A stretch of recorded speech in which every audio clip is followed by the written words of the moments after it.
This is a follow-up video sa video natin kahapon. Ang dami nagtatanong about this Purchase Plus improvements.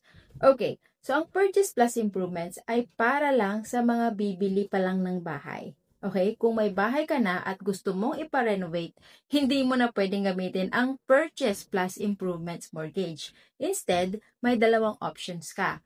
Number 1 is refinance. You will break your current mortgage at maaaring taasan ang loan amount mo para maisama ang renovation cost. But take note, kailangan mo pa rin mag-qualify based on your income, credit score, at current home equity. Next option is HELOC or Home Equity Line of Credit. Parang credit card na nakabase sa equity ng bahay mo.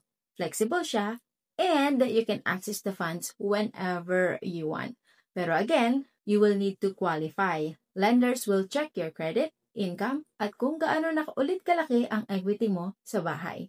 So tandaan, kung bibili ka pa lang ng bahay at may gusto kang ipaayos agad doon sa bahay na bibilin mo, pwede ang Purchase Plus Improvements Mortgage.